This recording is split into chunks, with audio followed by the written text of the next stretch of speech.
everyone, this is Milana Mill and I'm actually doing this video as a collaboration with my good friend JelArts. And we are going to talk a little bit about tracing, because tracing is the kind of thing that many people kind of seem to wonder about, whether it's good or bad and how it can be useful and how it can be very unuseful. And we actually did a part 1 on her channel, so please go check it out and come back to this video. The links will be in the description. So without further ado, I think we could go straight to the first question. So the first question that we got is, why artists trace? And essentially it's to replace skill. That's the core reason why people do trace. And I personally don't think that tracing is as bad when you're a very beginner. Like when you're still just starting out, I actually think that tracing can be quite beneficial. But the reason why I think it can be kind of beneficial is because it kind of shows you what you could be able to do. You know, this is what I could be able to draw. This is what I could be able to do on my own if I just keep working hard.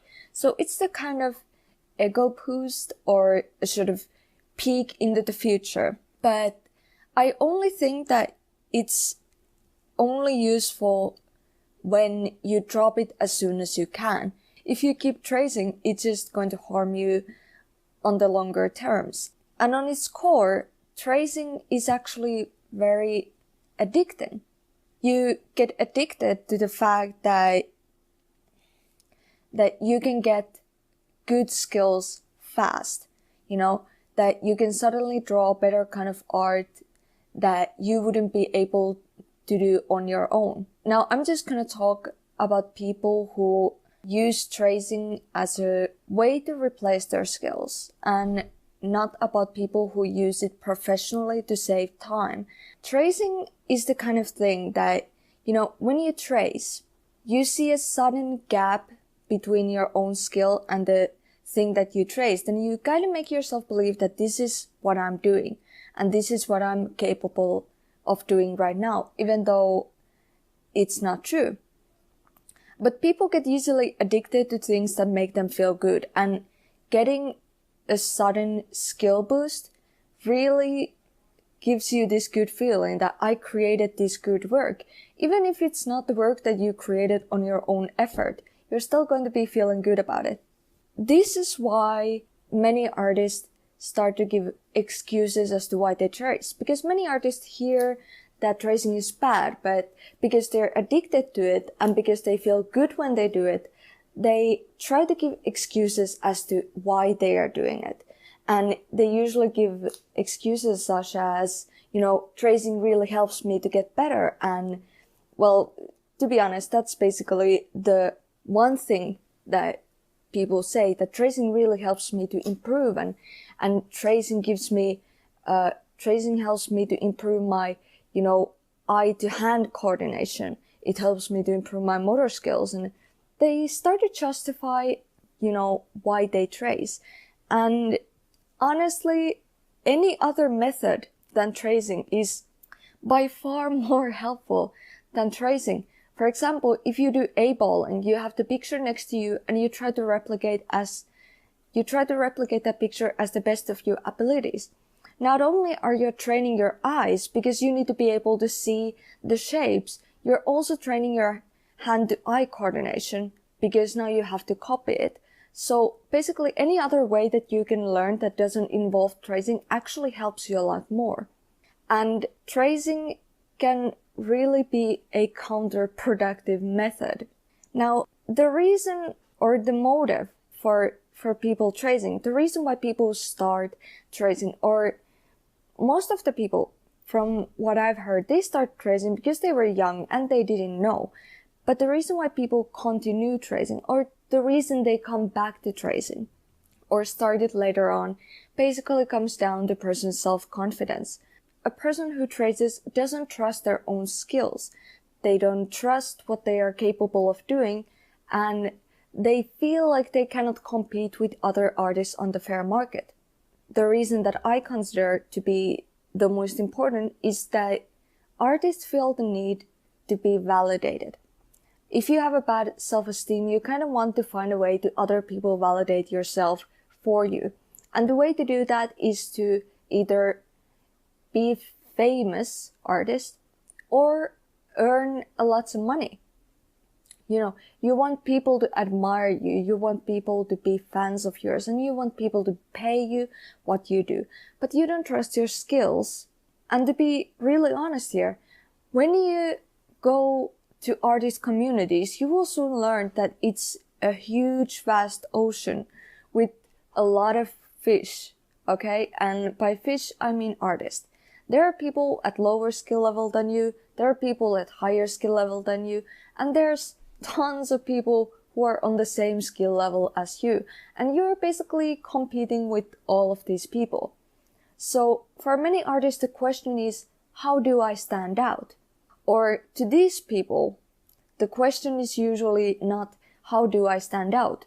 But more like, why do these people stand out and I don't, when I'm just as good or when I'm even better than them? And they become desperate. So they realize basically the most obvious thing is that people appreciate skill. That's basically what it was the kind of easiest way. Because, well, not easiest way to do in practice, but easiest in theory.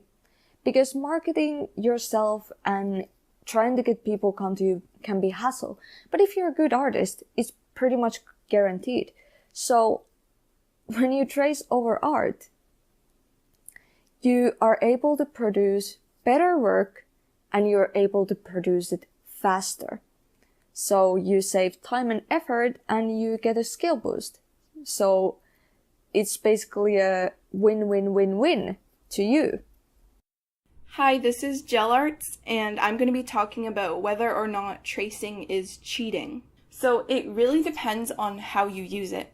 Speaking to beginners, if you outright trace someone else's drawing and don't give credit and claim it as your own work, I would definitely say that is wrong. You should never steal another artist's artwork. However, if you trace another artist's work but you change a few things about it, this can still be considered wrong. You should only be doing this if it's for practice to see how artists draw certain things.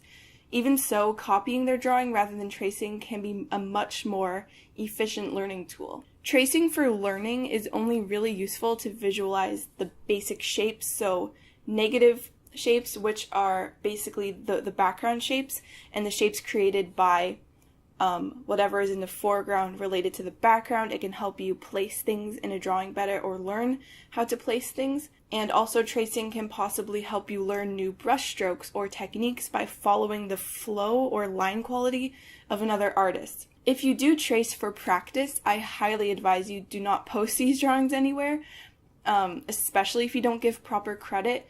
Things just get too confusing and you should really only keep these pieces to yourself because they are meant to be a learning tool.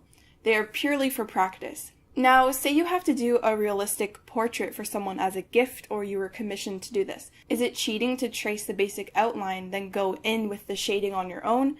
This is really up to personal preference. Some artists, like myself, will not trace the basic outlines. They just feel as though they didn't really make it themselves.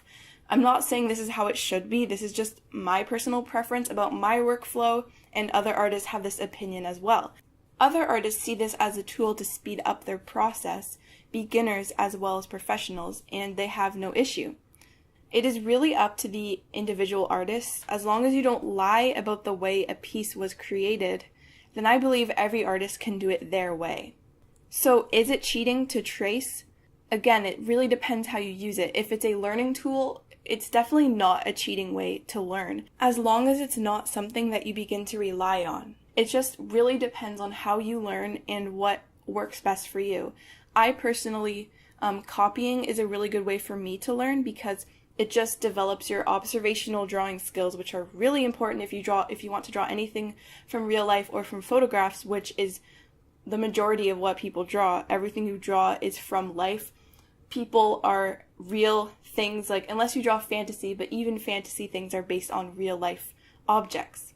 So if you find copying to be a more beneficial learning tool, then I would definitely recommend copying over tracing, because I've never traced for learning, and I find I improve a lot faster when I copy pictures rather. Well, I haven't traced before, but I'm sure that wouldn't help me, because it's like you're relying on having the drawing right below you in order to draw it. It really should only be used, tracing should only be used to help you visualize things that you were blind to before. So, say you're drawing a pose with a model standing, I say model like in case you're in a figure drawing class or something, with a figure standing with their hand on their hip. The triangle shape that the arm makes to the torso, you might not draw that the way it should be, but if you were to trace over that image and see the shape of the triangle, or use some kind of tool like your fingers or your pencil to visualize that triangle shape between the arm and the torso, it might help you place the hand and the arm in a more correct position than you would have if you were just eyeballing it. And it really comes down to each individual artist and what methods work for them and how they learn. So you should really experiment and see what ways help you learn the best.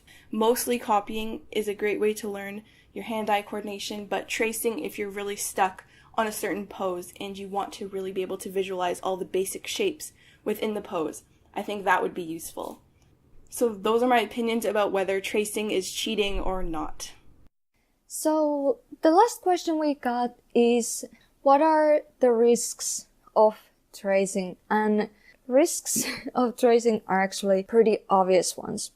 First is the more psychological risk, is that you become dependent on tracing because you start to become dissatisfied with your work that is not traced because you are so used to seeing the good work, and then you become frustrated when you realize that your own skill is not the same as when you trace, and therefore you become dependent on it. You have to keep doing it because you don't want to go back to what you used to be. And the other reason, which has to do with technical skill, is basically that you really do not improve.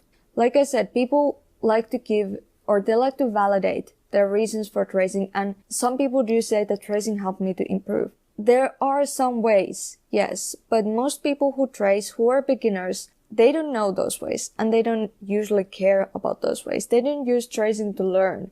And even if they claim that they do, I've noticed that most of the people kind of just try to, give excuses to you that, no, I'm actually using it to improve. But yet you're not picking apart the work that you're tracing, you're just tracing over it as it is. You're not thinking of what you're doing. You're not really asking yourself any relevant questions about why you are tracing. You're just tracing. And that makes it so that you don't improve. Because even though, or when people get asked why or how can I improve, the usual answer is just draw a lot. Just draw a lot every day, all day, forever of your life, 24 hours, never sleep, never eat, just draw. It's true, but it's a vague answer. The more accurate truth is to challenge yourself, is to always step outside of your comfort zone, is to always trying to find what you lack in your work. Because if you just draw one thing over and over and over, but you never really stop and question, what are the things that I did wrong in this picture, and what can I do better next time? Or what are the things that I'm unable to draw, and how could I improve on them? If you just draw, but you never question what you draw, you're never really going to improve. Or you are going to improve, yes, but you're only going to improve in that one and the same thing only. And this is why many artists feel like they don't improve, because they only improve at making the one thing that they're the most comfortable making at. And that's basically the same as tracing. When you trace, you don't really have to think about it. You don't really have to challenge yourself. You don't really have to go outside of your comfort zone. And this is, in my opinion, the most, important thing that you need to understand is that when you do trace, even if you try to make yourself believe that, that I'm doing this to improve and I'm doing this to help myself. You are not actually pushing yourself to your limits. And that's the issue. That's why you're not improving, because you're not pushing yourself to your limit. When you push yourself to your limits, at some point you're gonna hit the wall and you're gonna realize that why cannot I go past this limit? This is my limit, but I cannot go past it. So you need to take a step back and start to think that what are the things that I lack that could help me get past this point? When you trace, you can go as far as you want, never having to really worry about, how can I get past this point? Let's say that you want to draw a beautiful, detailed architecture. Very beautiful. Think about the most detailed churches or the most detailed buildings and churches or, all kinds of architecture. Think about those buildings and think about, could you draw them right now, right here? Most likely not. But if you trace, you can just pick up a picture and just draw over it. There is no line that you cannot cross when you trace.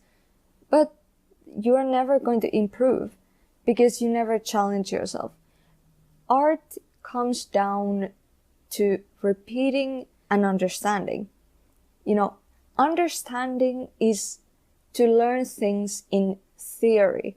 And people usually underestimate the theory part because it's actually really important to be able to understand how things work, how light behaves, how the world behaves, how anatomy behaves, or how it is. It's really just as important as polishing your skill. And without theory, without knowledge. But thus, I think that's everything that me and JelArts have to say about tracing. I hope you enjoyed this video and really go check out her channel. She's also a great artist and a great friend. But anyway, yeah. Bye bye.